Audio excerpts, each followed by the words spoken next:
It's like the kids nowadays doing the sheesh. We need our own. I can't see. I can't see. And then they reply, I can't see either. Hey guys, it's Sam. And Rachel. We're back again with another Talk Back with the Blind Life. This is the August edition? Yeah. No, July. I mean, it's early August right now. Early August. It's actually August 11th right now. Yeah, we're a little late. So anyway, here you go. Yeah, we're a little late with this video just because we went on a much needed vacation last week. We went down to visit my sister and we went down to Florida and sat on the beach for a couple days. It was fantastic. I've got some clips from down there. I did a video out on the beach. Had a little bit of microphone issue, so we'll have to work around that. But the other thing is I did a video with my brother-in-law, Danny, and my nephew, Aaron, who both work with the Business Enterprise Program down in Alabama doing the vending. And so that's a really cool, I got some great clips and great information with that video. I'll be working on that, getting that ready, hopefully coming out in the next couple of weeks. That's also the reason why there wasn't a members only live stream or Zoom call last week, is because we were on vacation. So if you guys didn't hear about that prior, I apologize. That's the reason. We'll definitely do one next week, or next month, excuse me. Okay, so yeah, let's go ahead. I think that's the only updates we had. Oh, you could also mention, I don't know if you've mentioned it lately, that you've got... Do you have new merch? I do have some new merchandise that I put out. I've got the YouTube logo, Blind Life logo, shirts available. Yeah, I have added some new merch to the Teespring shop. That's where I've been adding it. So if you're interested in that, checking out some of the new designs, link will be in the description of this video and every single one of my videos. There's also a link on my website. Okay. Alright, so we'll jump right in. The first video that we're going to read some comments from was the CK Mova mic review, and this was the updated mic review. Yeah, the follow-up. So first comment was Chris Higley. He said this unit was definitely better than the previous one. Agreed. To me, when you were indoors, the microphone that you normally use on your camera sounded slightly better, but when outdoors, their CK Mova sounded better on that camera. I'm not sure if that may be the change in camera, since you said the one used outdoors has different settings, or if it just being on being on reduced, some of the ambient sounds better outside. I liked how it worked on the cell phone too. Great video, Sam. Yeah, and I think that's exactly right. That was kind of the overall feeling for the comments, or theme of the comments, is that it sounded much better than the first one. The first one was clearly messed up, and I think he's right that. So this microphone we're using right now is my regular shotgun microphone. It's on the camera, so it's directional, but it's still picking up everything around to some degree. So outside, it's picking up all the noise, the ambient noise. In my studio, where it's all controlled and I can control the ambient noise, it's probably sounded better there. But outside, the lapel microphone, the CK Mova, it just makes sense that that one would sound better because it's not picking up all the ambient as much. Yeah, I agree. Okay, Brian Baldwin said, I think the pass-through filter sounded better in the demos. The second setting, not the first. However, at the end, when you were using the cell phone microphone, that sounded best to me. I hope this helps. Yeah, that was also the concise. What are you saying? That's what everybody thought. Consensus. Consensus, yes. See, that's a part that I would edit out if I were doing editing. That's what everybody thought, and I actually thought that too. As I was going through the editing, I thought, you know what? Actually, the second setting sounded better, and I put a little note in the video. But everybody thought that also, and. I don't know about the smartphone. It's just a Samsung Galaxy S10. It must just have pretty decent inbuilt microphones. Yeah. Okay. Next video was the Apple TV accessibility video. The first question is from Kevin Wallenweber. He said, do these accessibility features extend to other equipment you might have attached to your smart TV, like a 4K Blu-ray player or even a Laserdisc player? Now, I realize it's not going to turn the Laserdisc player on, as they don't make them anymore, so you're just thinking another piece of equipment into your television set. But I wondered if the accessibility feature on Apple TV actually just tells you that something is on or off. So many blind people, including myself, have trouble with this, since there are no indicators, that is, audio indicators, telling you that something is on or off. You're on your own. Yeah, and I have to apologize to Rachel. I picked all really long comments that she has to read. I don't think so. I don't know for sure, but I'm going to say no, because the Apple TV accessibility is only in Apple TV. And if you're plugging up a Blu-ray player or something like that, you're plugging it up to the TV, not the Apple TV. And so it's the accessibility is only going to work in the Apple TV. If you click with the TV remote and change the input or the source to the Blu-ray player, you're leaving the accessibility back in the Apple TV source, so it doesn't transfer over. Now, there are accessible smart TVs. I've got a Samsung TV that will read all of that out loud. It will read out loud that you're switching over to the Blu-ray. But then again, once again, if you're in the Blu-ray system, that accessibility then doesn't transfer over to that. You're stuck with the Blu-ray's accessibility. Hopefully that answers the question. Okay. Perfect Relaxation said, is this demo from the newest model? I don't think the Apple TV that I have has a black button. Also, it would be wonderful if you did a short video covering the different apps that have audio descriptive programming. I'm sure there are some that I've missed. There seems to be more apps all the time coming out with audio description for their programming. For example, Dr. Death on the Peacock network has audio description. This is very recent, as Peacock has never had audio description available. So yeah, two-part answer to this comment. The first one is, no, I don't have the most up-to-date version of Apple TV. Ours is a couple years old. They have recently switched to this new white remote that has gotten rid of the touchpad. It has actual buttons. Oh my gosh, I would be so much happier with I that. know. Rachel I hate the Apple TV remote. Yeah, she does. So unfortunately, I didn't realize this until I was editing the video and I was looking for pictures to put into the video. I'd like, wait a minute, looks like they've got a new remote.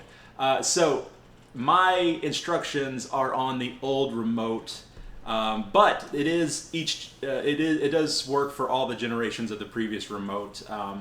Sometimes it's the back button, sometimes it's the menu button. I think on ours it's the menu button, but if you push the back button, it does the same thing. What, to turn the audio stuff on? Yeah, it's the menu button, or no, it's the menu button 3 times. Yeah, on ours.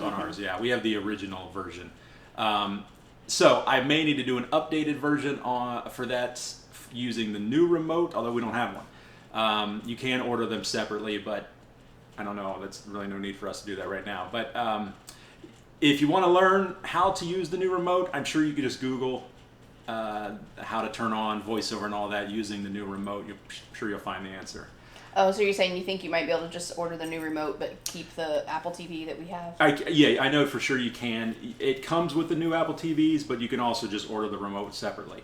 I wouldn't mind doing that. All right, we can look into it. And then to answer the second part, I really can't. I mean, I could do a video, a basic video on audio descriptive apps, but it's impossible for me to go through and find all of them, because there's just so many. Netflix, Hulu, even cable providers, Spectrum, Comcast, they all offer audio description now. And so it would be really difficult for me to include everything into one video. It'd be impossible. So sorry, that probably won't ever happen. Yeah, but when you find them and you find them useful, you'll make a video about it. Yeah, and a quick Google search, because I did a course, kind of a course or a seminar on this at my office last month actually, and I just did a couple quick Google searches and I got a huge list of apps that offer audio descriptive content. So I'm sure you could do the same thing. Okay, the next video was weird assistive technology device I found. Yeah. And I have to be honest, I don't think I saw this video. Oh. I'm slacking as a as a Blind Life supporter. Yeah, I mean, I usually watch every one. We were on vacation. Did it come out while we were on vacation? It was right as we left. Okay, that explains it then. Yeah. Okay, so Susanna Hendrick said, I have one, Sam. It's called... Yeah, good luck with that one, I know. Diphios Headband Magnifier. Purchased at Amazon about a year ago for $16. I like very much when I write checks or just need hands-free. The lenses go from 1 to 3.5. They have upgraded the shape of the lenses to fit better over the nose. Thanks, Sam, for another great video. Yes, yeah, and that was, a lot of people chimed in on that one and said that these are I think were mainly created for crafters doing crafts, but they work great for just general stuff for low vision. There is a ton of different kinds of these, and I linked in the video, I put a link to the Amazon search results for this type of thing. And they're cheap. They're relatively cheap, all within like 20, under $20, I think. Yeah. So Isabel Shoemaker said there are a lot of variants for this type of headgear. I grew up watching my mom wear them while working on sewing or beading. They're really for crafters, but can be useful for low vision. Unfortunately, I don't get much use from them, but my mom now uses them all the time as she gets older and her vision fails. And yeah. Linda Moore said, thanks for the link to similar products. I work with people who have macular degeneration. These headband magnifiers with lights can work well for some of them. Great for art and crafts. Yeah, if you can handle the somewhat lower magnification, the one I have only goes up to 3 or 3.5, as I said there. I don't know if other ones go up higher. That's not strong enough for me. Yeah. But for some people, if it is, then it's fantastic. It's hands-free. It's right there. You can flip it up. It's got the light. So yeah. Yeah. I mean, even I'm getting to the point that I kind of need bifocals, and I haven't done it yet. And I could see something like that being useful if I want to do something detailed. Yeah. Yeah. Okay, next was the accessible skate park video. Terry Sutherland said, hey, you came to Indy and didn't visit me? Yeah, we took our kids to that velodrome for years. My son takes his son there now to watch people and to learn how to skate on boards. Major Taylor Velodrome. How often are you in Indy? You'll have to come see Tracy and I next time. We'll take you to dinner or something. Yeah, and Tracy actually commented on that one, kind of echoing that point. Yeah, sorry. Rachel is actually from Indianapolis, and so we go visit family up there under normal situations, normal world, non-pandemic situations. We go up there a couple times a year. Yeah, probably about 4 times a year usually. Lately it's been much less. Yeah, it's only about 3 or 4 hours away from us. So I will, next time, someone else in the comments, I didn't copy it here, but someone else said that they are near Indy also. So maybe we'll do a meetup or something. A meetup, yeah. And maybe we can get Derek is up there. Derek, yeah, to come up to Indy there Derek too. Derek Daniel lives in Indianapolis also. In the area. Or just outside, yeah. Okay, In Darkness said, damn, that's cool, rip it up. Yeah, and then side note, I've got some more skateboarding content. Oh, I should have brought it. I got a new board. I'll save it for the actual skateboard video. Yeah. I think it's going to be part of the Blind Challenge series where... It hasn't had a Blind Challenge in like I haven't done one in forever, yeah. So more skateboarding content coming. Yeah. That was actually a really cool little kind of happy accident. We were just on our way home, actually. We weren't planning on going there, but I knew it existed. And I thought there was a pump track there, and that's what I was excited about. But then once we got there, I realized that was more of like a dirt bike track. But it was crazy. We got there, and there was someone there when we pulled up, but they left before we even got out of the car. And we had the park completely to ourselves for probably at least a half hour, right? And then like just a couple other people came. But yeah, that's a nice park, and it was really... We really enjoyed it. Yeah, I should mention, and I didn't mention this in the video, it's not the most well-maintained park. No, it's not. It definitely needs some TLC. Yeah. It's kind of run down, but very skatable. Still skatable, and I was just blown away by. I don't know. I mean, obviously somebody did that on purpose. I don't know why they would paint all the different ramps. I mean, it looks cool. I don't think it was a. I doubt it was someone specifically for vision impairment. I think they probably just thought it was cool. Yeah. Like, oh, well, I'm going to paint the transition areas or whatever. Yeah, but it works great. It worked really, really well. Yeah. Mary Moore said, tell me more about that cane tip. Yeah, so I used the OmniSense cane tip, OMNI. sense tip. I've got a whole video about it. I've got 2 or 3 videos about it. So definitely check it out. It's a omnidirectional cane tip. It rolls in any direction. It's great for stuff like that. It's not great for 2-point touch users, or it's a little heavy even for constant contact. You can do it, but you might be building up your forearm muscles. But for something like that, sports, skateboarding, rollerblading, it works great. Sam loves it. Yeah, he really is using it a lot. I use it every day. And I actually took it to the beach, and it's going to be part of the beach video that's coming out sometime in the future. Spoiler alert, that's not the best venue for it. Yeah, spoiler alert. It doesn't roll too well after it's been in the sand. Okay, the next video was Windows Magnifier Reader. And Scott Barlow said, I've been using this feature since it came out, and man, has it been a game changer for me. I'm like you in that I don't need a screen reader all the time, but I do use it to read long documents and emails. By the way, I've been using Windows Magnifier since you did the video on it showing some smooth edging. I use it all the time now instead of Zoom Text. The only thing that Zoom Text did was gave me 2 independent monitors, which Windows is still just an extended monitor between the 2. If there's a workaround on this, I'm all ears, brother. Thanks again for all the work you do for all of us. Well, thank you. Yeah, that was also something that I went through the comments, and a lot of people, at least the ones leaving comments, didn't know about this, and they were Magnifier users, and they didn't realize this was a feature, or comments like that saying, oh yeah, I love this one. So it was pretty cool to see that, and it kind of reinforced, making the video. It seems to be helpful for a lot of people. Yeah. I use it all the time. I love it. I think it's so convenient. I too am a former Zoom Text user and made the switch to Windows many years ago. It's been a long time, yeah. Long time ago, but now all of these cool features and improvements they've made, I don't see a need to ever go back to anything else. It works great for me.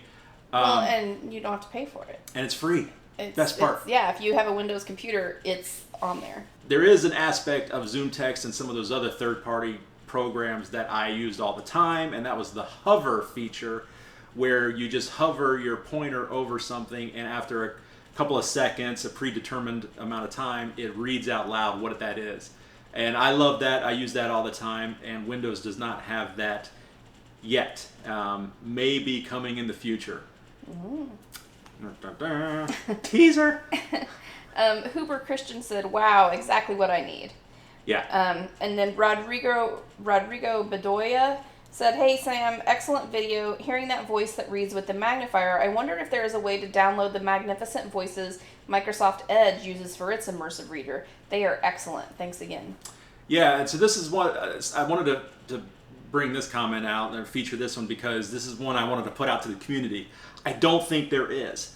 I've checked into being able to add new voices to Microsoft. You get like David and I don't know, Zora or whatever, and I'm like, surely there's a way to add extra voices, kind of like you can on Android, to Google's voices, but are using like a third-party app. But no, I couldn't find any way to do it. I searched, I researched, I couldn't. You're stuck with just those like 4 voices. So if anybody knows a way to do that, let me know in the comments of this video, or send me an email, sam@theblindlife.net, because I'm interested in that too. I don't think you can do it, but I would love to learn how. All right. Well, that is it for the different videos.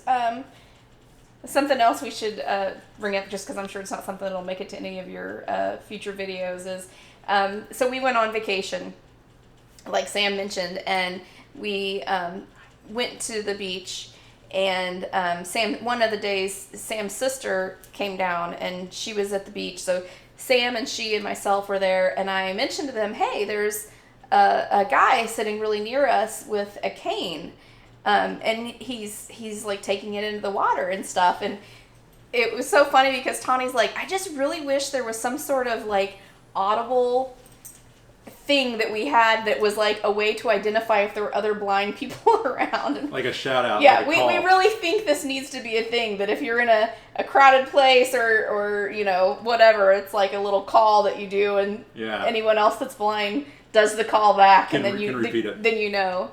But yeah, it was really interesting. We ended up out in the water at the same time as him, and I was like, okay, come on, we're gonna go talk to him. I know it's weird, but we're going to, partially because he was using his cane in the water, so we wanted to talk to him about that. What if it messed up his cane? And yes, it does. He said it does mess up his cane. Yeah, I wanted to say, dude, you're not going to be able to use that cane again. and he knew that. Yeah. But he was a really nice guy, and we had a really nice conversation with him there in the waves. Yeah. Yeah. So shout out to him and his mom that were there. He was pretty cool. Yeah. They were both pretty cool. Yeah, but we had a great vacation. I hope some of you have been able to relax a little this summer and maybe see some family members after such a long time of not seeing family members. If you had a cool vacation experience, let us know in the comments. Yeah, and if you know of a shout out that we in the blind community can use to identify others in our surroundings, let us know in the comments too. My vote is the call, if you've seen the old, I think it was in the 80s movie Strange Brew, the coo, coo, coo, coo, coo, coo, coo, coo. That is my vote for the call of the blind. So if you hear that out and about, you have to reply. Your response is coo, coo, coo, coo, coo, coo, coo. It's like the kids nowadays doing the sheesh. We need our own. I can't see. I can't see. And then they reply, I can't see either. There you go. That's what it should be. Willow didn't like that. She growled. Didn't like that. So if we do a meetup, and you're not sure if you're in the right place, just do the shout out, and we will reply. Yes, we need. So if you have the idea of an audio shout out, make a response video. Yeah. So that, and make sure you tag Sam in it. Hashtag blind shout out. Yeah. Yes, and you know, you don't have to do it on YouTube. You could do it on Instagram or TikTok or whatever too. Blind call. The call of the blind. Call of the blind. Hashtag call of the blind. But yeah, we would, that would be awesome. If anyone does that, make sure you tag Sam so that we can check it out. That would be hilarious. I'm just picturing like somebody in a grocery store. Go, go, go, go, go, go. And all of a sudden a cane pops up over the pops up over the aisle. And then it's like a little periscope. It's bobbing down as they walk, kind of like in a maze with a flag in the maze. All right, we'll end it there. Now we're just getting crazy. Okay, guys. Well, thank you very much. Talk back with the Blind Life. July or August, we're not sure, but we'll call it late summer. Late summer, yeah. If you guys have any questions, as always, please let us know in the comments down below. If you have topics that you want discussed. Topics, yep. Or topics for a live stream too. Live streams are fun, but we always like to have at least one topic ready in case we don't have real chatty folks in the... Yeah, a good topic that can carry a live stream. That's the worst when the music stops. And there's just like this crickets. Awkward silence. Well, what do you guys want to talk about? So yeah. Yeah, so yeah, do that. Check out all the other social media stuff, obviously in the comments down, or in the description down below. Check out the website, theblindlife.net, and all that good stuff. I think that's it. See you all later. Thanks, guys. Bye-bye.